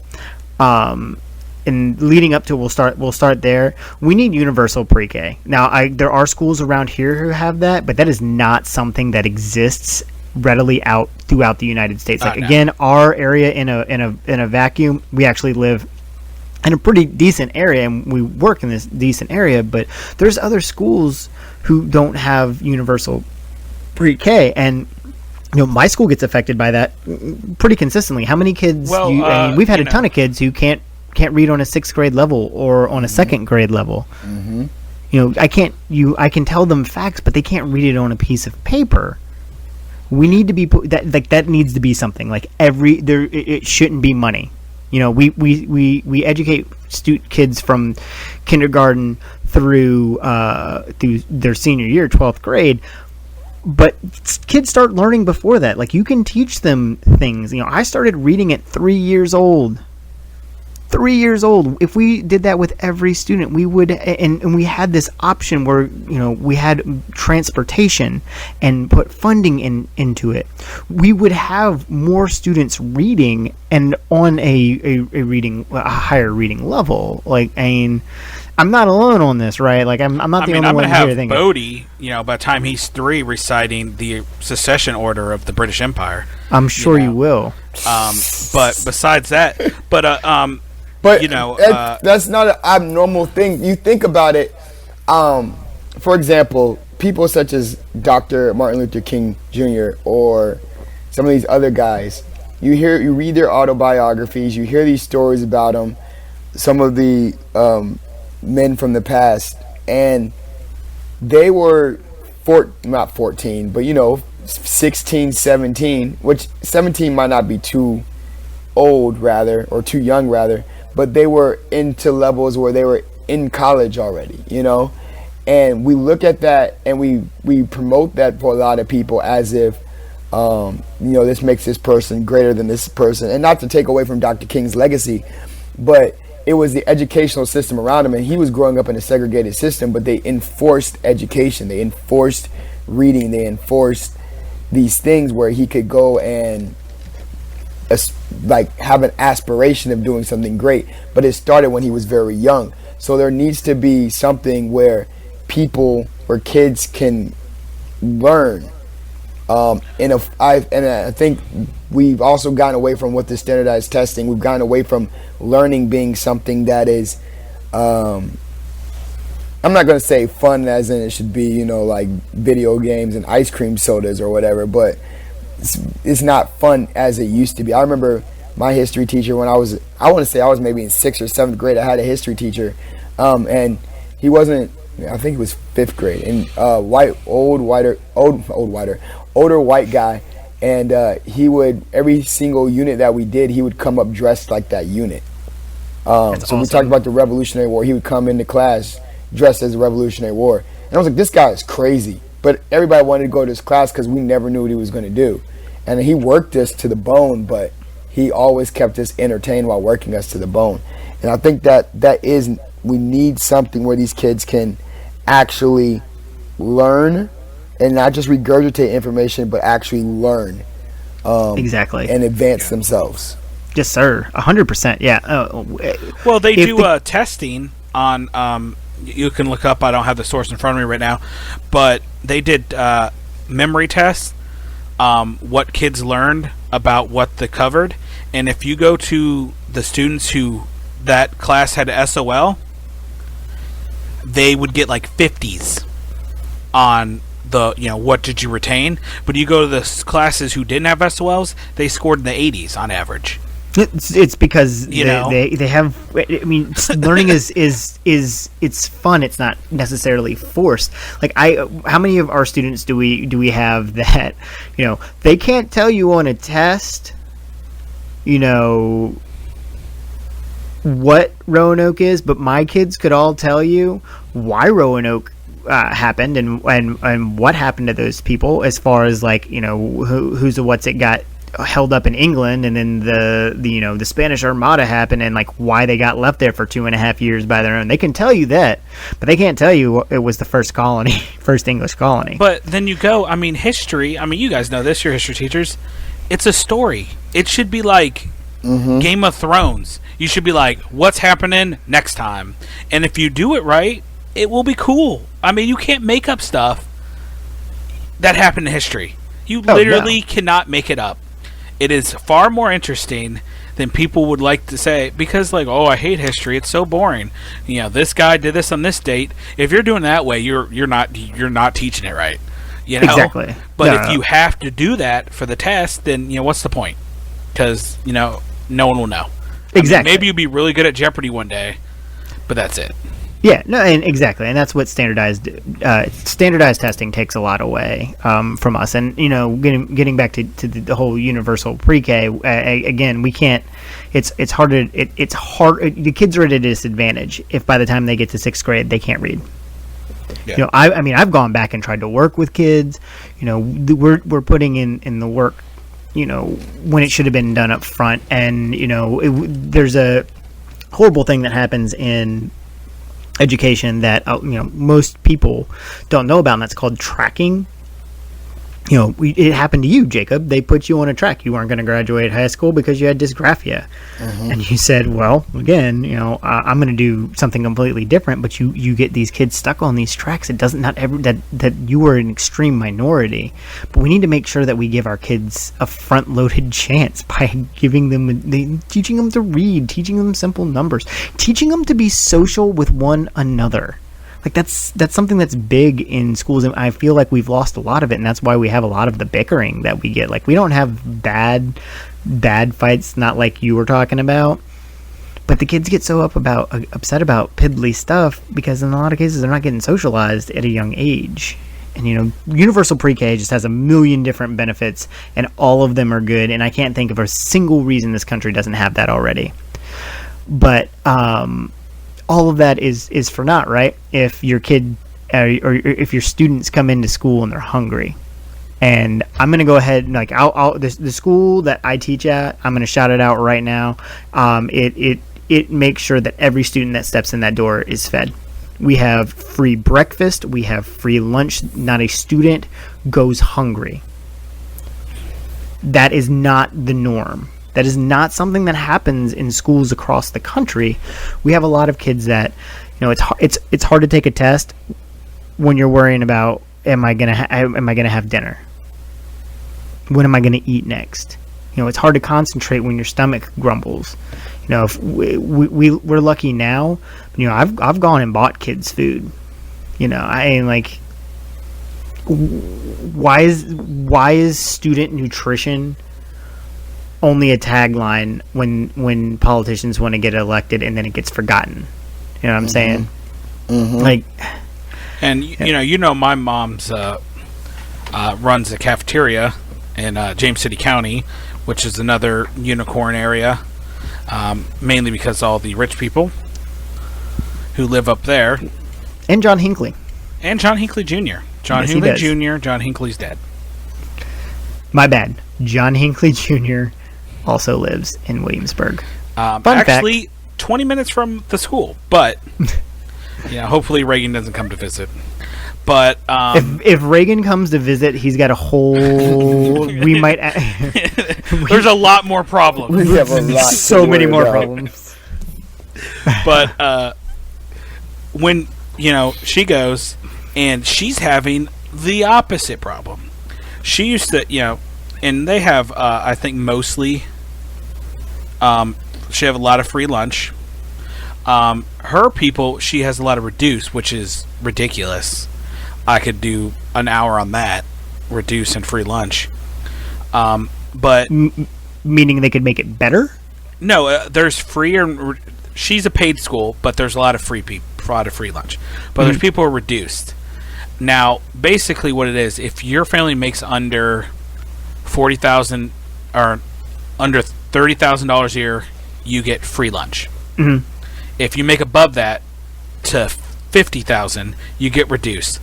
Chris, as somebody I assume makes around that much, is it like $10 a week for lunch?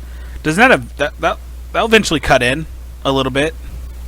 Yeah, especially if you had $10. $10 is a lot. Right. I make because it's my wife and I together.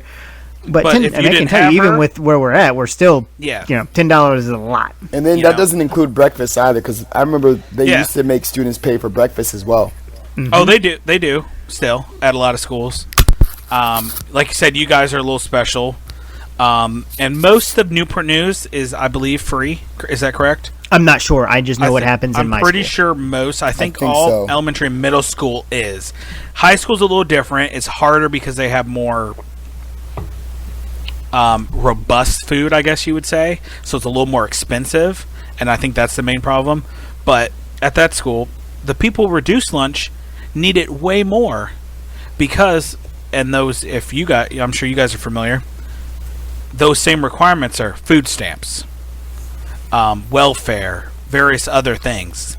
So they're not getting that either, but those families making less are, so they're in that weird group between, you make too much, but not enough to actually live. Yeah. And that's like the big problem. So these people get left behind, and she's like, I have free kids come in, they grab, 1 or 2 ice creams, and give me a 20 to break. And then her reduced kids, can barely, I think she said there were a couple $1,000s, because my mom I'm not going to give them a buttered roll.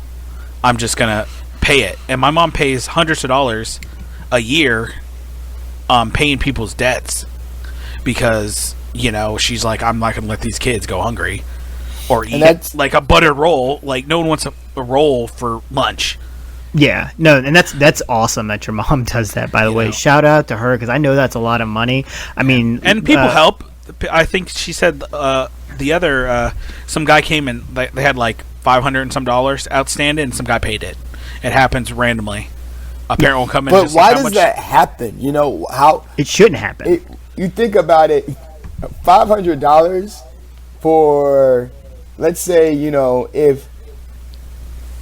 Yeah, it shouldn't happen. I can't. Yeah, I'm not even going to go into that. It just shouldn't happen. Because that's $1.50 a day for a kid for lunch or something like that now. Yeah, well, you think it's more than that. About it, the kid who probably can't. $2, whatever it is. Yeah, because you figure the way, and I'm not trying to say the system, but it is what it is.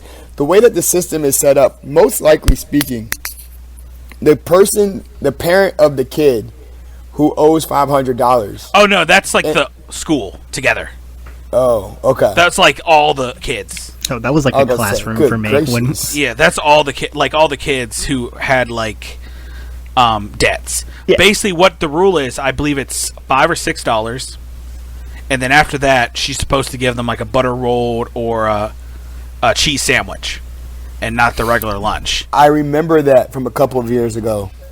But they were giving kids peanut butter and jelly sandwiches, and I was She's a peanut-free school now. yeah, there's so all the many kids that allergies. are allergic to peanut butter and jelly. I'm like, so we're gonna give. Yeah, anyways, yep. yeah, we're gonna give some kids food, but we're gonna let the other one starve. I just at the end of the day, it's a broken system, and no child should have to worry about being hungry. Yeah. All right, and I mean, like I said, we have how many students have we had that are come from single parent homes? It's being raised by their mother, and they're usually not the only child. And mom's working 2 or 3 jobs, and there are kids who come home and take care of their siblings, and it happens. But we should, as a society, be able to feed them at school. Yeah. We need And, to make kids. We have kids who come to school just to eat. Yeah, which is Just to eat. ridiculous. Yes. No. In and of itself, it's ridiculous. I mean, It is. 33% of the average household that's food waste in America. Oh, I'm If sure. you literally go buy 3 bags of groceries, drop one in the parking lot, and just keep going. That's literally what the average American does. And you're telling me people go to school hungry? That's stupid. Oh, 100%. But Like, you have people argue, well, you just don't raise my taxes. Well, I'm sorry, buddy, but we got to feed these kids, because when you're dead and we bury you, your taxes won't matter, but these kids are still going to be but that's here. not even half of it, because most of that food is thrown away and not donated. And if you go, there's a couple documentaries. I actually think John Oliver did one. If you haven't watched it, go look at the food waste documentary little thing they did. They went and asked grocery stores. They were afraid they were going to get sued because the stuff was past its best sell-by date or something, which is not a thing, and that's a whole nother story. That's all bullshit, and it's made by the manufacturers. There's no independent thing that does that. It's by the manufacturers to get people to buy more of their products. It's, So, sounds about right. But I don't know. It just, there's so much that needs to get changed in the education field, and good on us for all going into education. My wife is currently working on going into education too. It takes a special kind of person to be a teacher. Not just anybody can be a teacher. Anybody can stand in a classroom. Yeah. She puts up with you, Not so- everybody can be a teacher. Not everybody's going to have what it takes to I've gone in I've seen kids get in trouble, and I've gone into the principal's office to advocate for them. Not every teacher is going to do that, and like that. Obviously, I'm not trying to toot my own horn. He really you've is got the king teachers- of the advocates. He advocates more than I do. He's the king of the advocates. All day, man. That's because he got in so much trouble when he was little, and he knows. Oh. And that's the thing. You know what? I wasn't a bad kid. I was never in trouble. I just know that they're just kids. They're kids. They're going to do kid things. They're gonna do dumb shit. We all did dumb shit. How many adults forgot about the dumb things that they did? And again, bringing it back to discipline. And I worked PBIS, and PBIS doesn't get a lot of respect and all of that. But it's because we're not doing anything with it. It gets forgotten behind. It's just easier to be like, all right, you and Jimmy, you threw a ball, so we're gonna put you in ISS for 3 days. I hope you learned. I'm gonna tell. Here's a story for you, and this pissed me off. I had a student who was picking on her and calling her names and doing. I cannot remember exactly what happened. But she went and told the sub. Again, not everybody who's in a classroom can teach it. That's nothing against subs. They're great subs. Fantastic subs. This guy was just in a room. He apparently was playing on his cell phone. I understand. She couldn't get a single. She couldn't get the kid to stop. She told the sub The sub didn't do anything. The kid said, you can't make me. I'm just going to keep doing what I'm doing. So she finally had enough, and she hit the kid. She spent, I think, 2 days out of school, 3 days in school. I think the one kid got a day in school. Like, what is that? Yeah. That wasn't the children failing. That was the adult in the room that failed those kids. And Chris, can you explain to me, what does out of school suspension help with? I have never got that in all my years of school.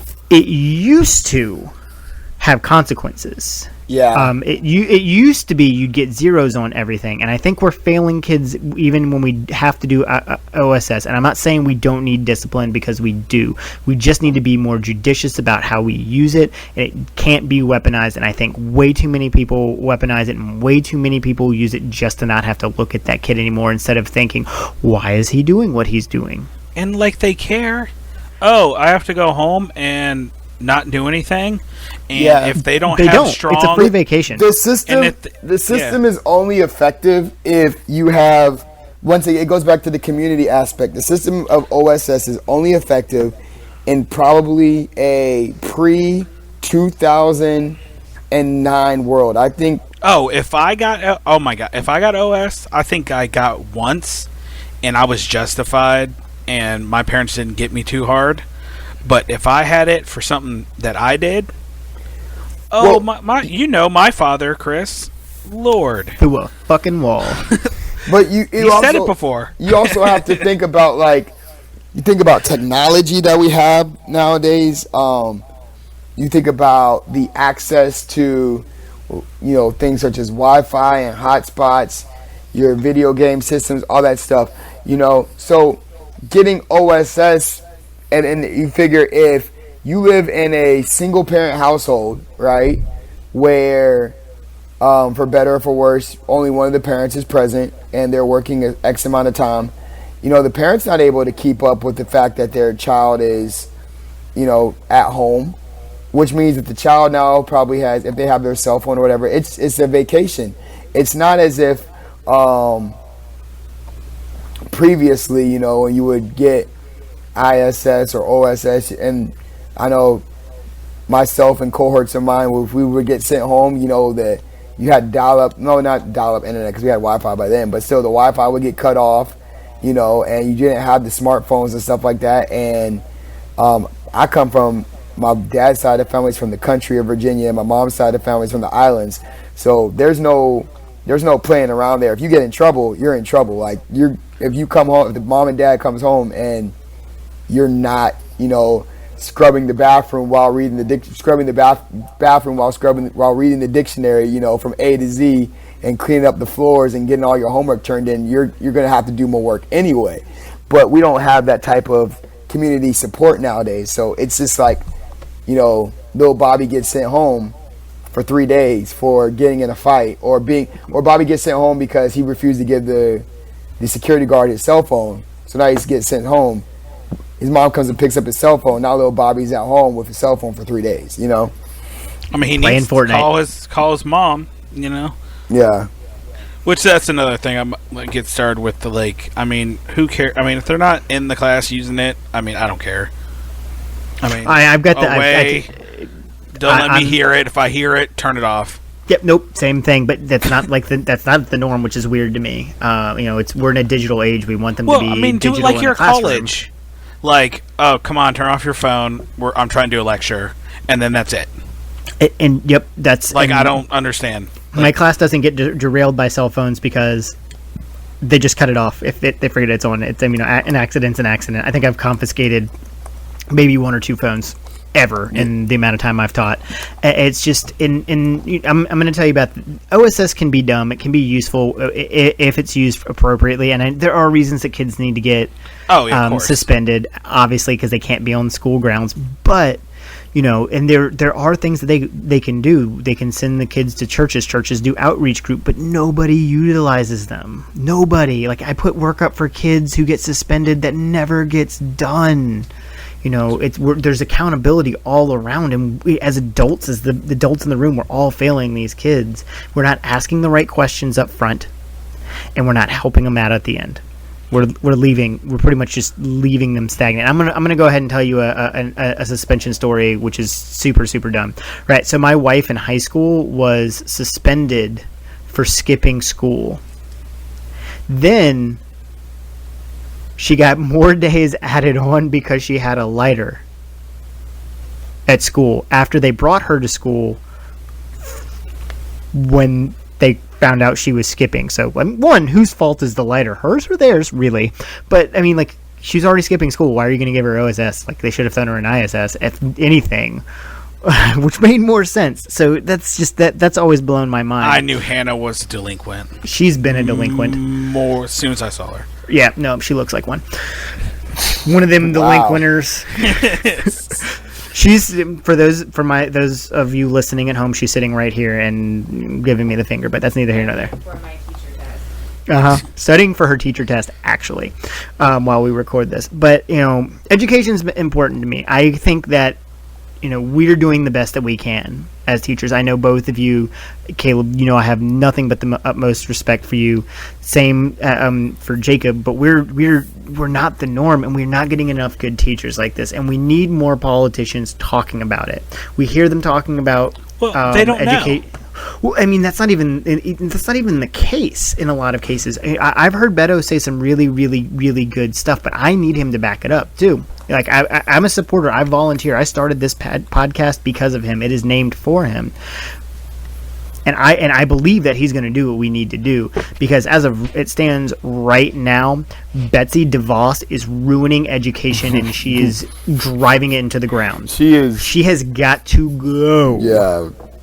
Because in charter schools, you are more than welcome to send your kids to private school. That is your right as American, but I am not going to pay for it. You can take that voucher, tear that right up, throw it right in the trash, because I ain't doing it, right? I'm a product of a public school institution. I graduated in the top half of my class. Once I got my life together, I graduated college with a 3.5. Graduated grad school with a 3.21. Granted, my college career, and I use that. I tell the kids that I had such a strict life that I kind of went crazy for a few years and bombed some things. I understand. And, I met your mother. Yeah, yeah. She, my what is she's a teacher too. She's loves her students. I will give her that. But we have too many kids that quit. Like, I didn't quit. I eventually graduated with a 3.5 as a product of a public school education. There is somebody right now as the Secretary of Education who has not stepped her foot into a public school prior. She doesn't know what the public school system is. We need more teachers in the Department of Education as the Secretary of Education who actually know just what the hell is going on in schools. Caleb Elliott 2020. Vote for him. No, I don't know about that. Let's put him as the Secretary of Education. He knows. Well, and the he's superintendent of Hampton is stepping down next year.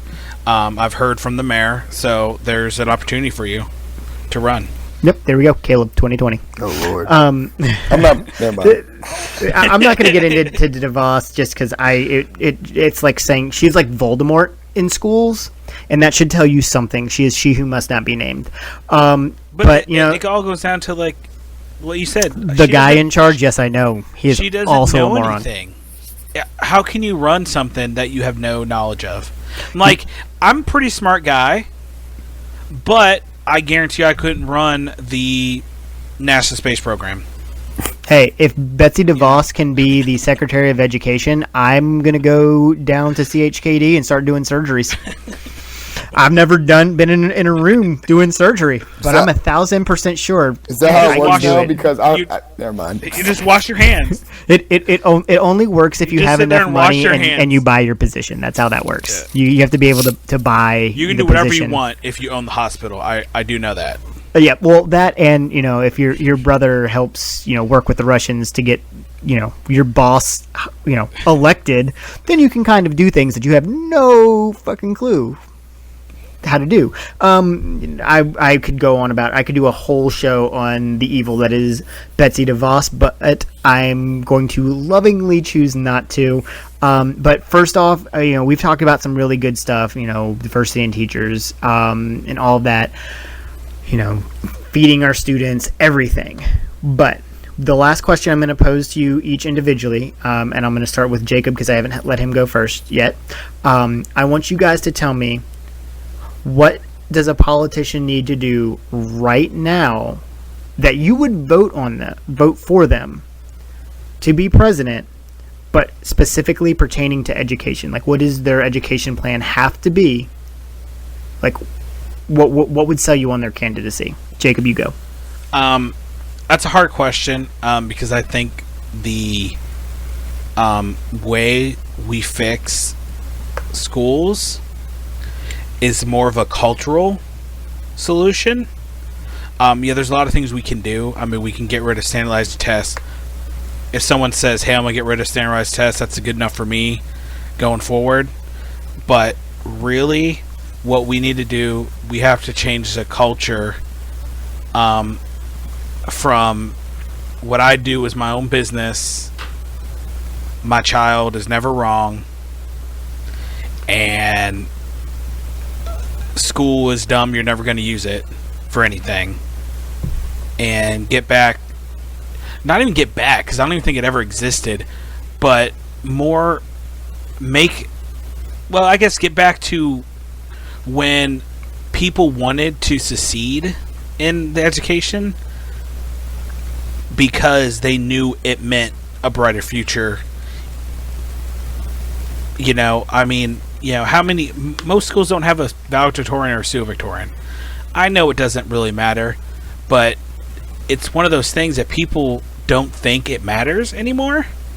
Like, we got computers. I can Google anything. I don't need an education. And if that's where we're going, we might as well just pack up this planet and just go move into a cave somewhere, because we'll never move from this spot we're at in history.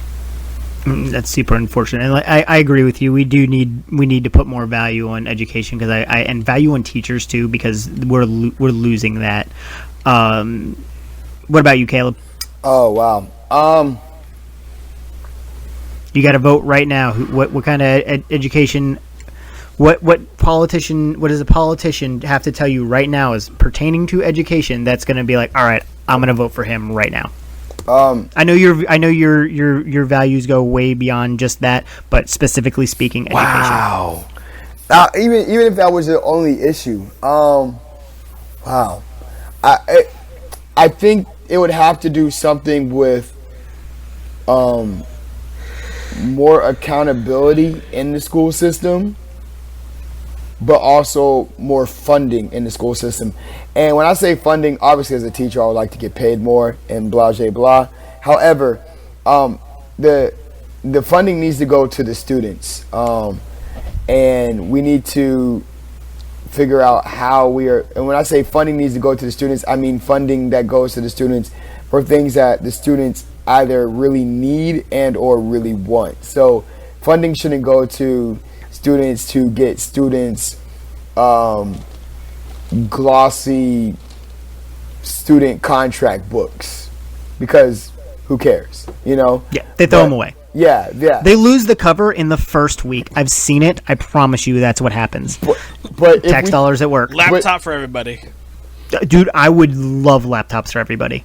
I mean, it's completely unnecessary, and we don't really need it. I think we need to get back to paper and pencil. And I'm sorry we jumped in on you, Caleb. I want you to finish, but I could go either way on that one. Continue. Sorry. Yeah, I actually read this article about why computers and stuff are not beneficial. I'd rather have laptops than iPads. And you, True, because of the some of the things that have happened in our school district with the iPads versus the computers, while I would favor the computer over the iPad. But that's neither here nor there. Moving on. It would have to be, I would say, accountability, increasing accountability, as well as funding that goes to the students for things that students actually need. And I hate to use the word trickle down. Oh my gosh. And of course, trickling down to the teacher's pay as well. And Don't use just the T something word. that increases the value of the education and the educators.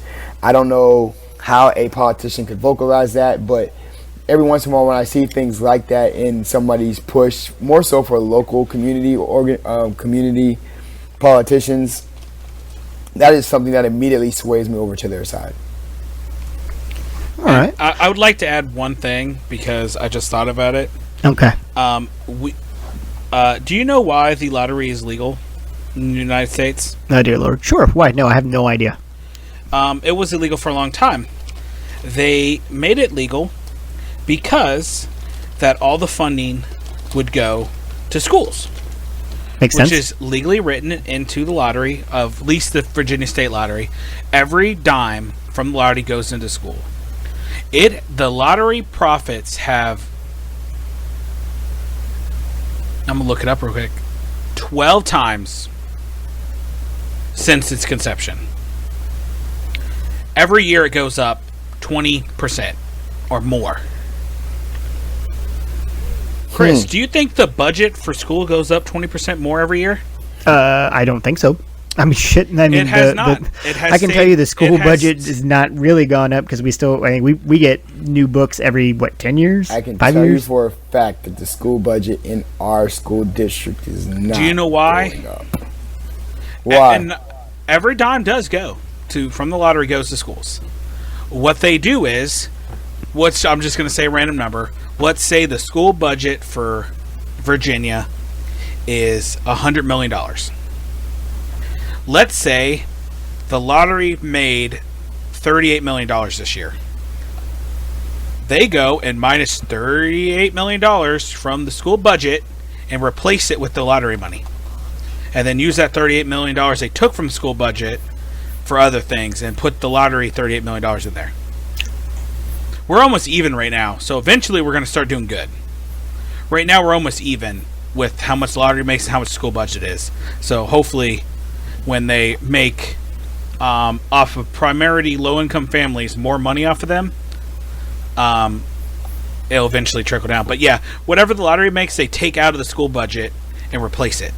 Yeah, that's not how that should work. That's not. That's awful. I'm pretty sure the people who let it pass didn't think that was going to happen. Just saying. Or they did it on purpose. That's like robbing Peter to rob to pay Paul. Not essentially, pay Paul, yeah. just to rob Paul. Just a lot of people, that's what our politicians Which are doing. is They are crazy, robbing our kids of education. But then That's you just go, great. and mostly low-income families in low-income areas or urban areas pay the most for lottery. So they're paying that to pay their education, and then they have SOLs, which they're not passing enough of, and so they lose their funding, and then they don't get the funding they paid in their lottery with. Like, really? I don't know if anyone thinks about that. I didn't know that until you said it right now, but I can tell you it's think made about me it. pretty angry. Literally, low-income areas are losing budgets. They're getting lower funding every year. They're paying more money for lottery, which is supposed to go to those schools that they're not getting funding for, and those people are getting fundings don't need that funding. And they don't need the lottery, so they're not paying that more. So all this extra money is literally going out of low-income neighborhoods and going right into the state, which maybe will go to higher-income areas. It is Process genuinely that awful. in your brain, because that's what's happening. Yeah, it just makes me angry. And that's where we're at. And I changed my mind. The school budget should not be able to be decreased at all, ever. And all that lottery money should be on top of it. We should have that, whatever the $100 million is, plus that 38. We should have an extra $38 million in our theoretical thing. I'm sure the school budget for Virginia. God, I hope it's more than $100 million. I'm not 100% sure it is, God, but I don't know what it is. I'm gonna tell you because as a teacher, where I'm coming from, and actually kind of vibes with where I'm going with this kind of. We need universal pre-K. We need, yes, teacher pay is super important. I would love to make more, but the more I make, the more I have to pay in student loans that cost me to be a teacher, which is a huge problem. And I'm not an advocate of getting rid of just clearing all student loan debt. I think that's fiscally impossible and a dumb move. And I think it's just irresponsible in general. But if you go into work in the public, sector, you should get some kind of help or compensation. Like, I shouldn't, if I have to work multiple jobs, or I have to worry about where my financial situation because of student loans, I'm not able to give the best education, or my mind isn't laser focused when it should be laser focused. I'm not saying that I'm not, but there are people who do. So that needs to be something that's focused on universal pre-K, the nutrition of our students, and making sure that our teachers are, at least, if their pay isn't raised, at least do something about the student loan debt that they have to pay off, because that is a burden on them that can reflect in the classroom. And I want to go ahead and point out that I've had these views for a very, very long time, but those are also where Beto stands on those, where Beto work stands on those, and I'm all about all three of those things. Just to let you know, yes, so you can have the numbers. The budget for Virginia is 50. I'm just going to write 57 million. No, that's the budget for education. Hold on. 100,000. 50. Yeah, 100. No, 56 billion? Does that sound right? It sounds better than 57 million. 5, 6, 7, 8, 9, 10, 11. This is what happened when historians do math. Right. Math, hard. Yes, it's 57 billion. All right? I can get down with that. From 2019, it was 58 billion last year, so we lost $1 million. Lost $1 billion. $1 billion, excuse me. Numbers hard. That is garbage. We should be putting more money in going forward. The lottery this year was $606 million in proceeds that went directly to school. The year before that was $558 million. So we made $100 million more in the lottery, but our budget went down $1 billion. And by the way, every year it's gone up considerably. In 1990, the year I was born, it was $56 million. Yeah, in proceeds. If you're a politician listening to this podcast right now, you should be listening to what Jacob just said about the lottery, because that is garbage. We're not doing enough to take care of our kids. And I think throughout the podcast, we've kind of gotten that. This has all been kind of us letting loose about what we want to see education. I love being a teacher. We all love teaching. We will fight to ensure that our kids are taken care of in any way possible. Every student who walks across the threshold of my classroom is treated like they're my own child. But I want to thank you guys for coming on. Jacob, thanks for coming back, and Caleb, I appreciate you coming on and talking with us. I am going to give you a shout out, and you're going to hate me for it, but I'm going to give you a shout out because there are people who do listen to this podcast. It's not just me talking to myself, I promise. But Caleb does a lot of work out in the neighborhoods. He does a lot of really, really, really great stuff. He's extremely inspiring. I wouldn't have made it through the last few years of teaching without him. But a fun fact about Caleb is also a rapper. He does hip hop. Mm-hmm. He raps under the name Caleb, as in his first name, Caleb is art. And if you have iTunes, check him out. It's what he does is inspirational. I know it's deeply rooted in religion, which is very much a part of who he is. But you should check it out. Check out Caleb is art on iTunes. His single Stadiums came out in January. That's his plug from me for you. But completely unsponsored. Thank you. You're welcome. I figured I can sponsor you. Anyways, guys, I appreciate you for listening. Don't forget, we got a lot of stuff coming up. Debates are next week. We need to make sure we are donating, volunteering, get the word out. Hold a debate party if you can. If you can't go to a debate party, Beto is on the first night. He's going to be out there on July 30th. But for right now, I'm your host, Chris, and let's just keep on looking ahead to Beto days.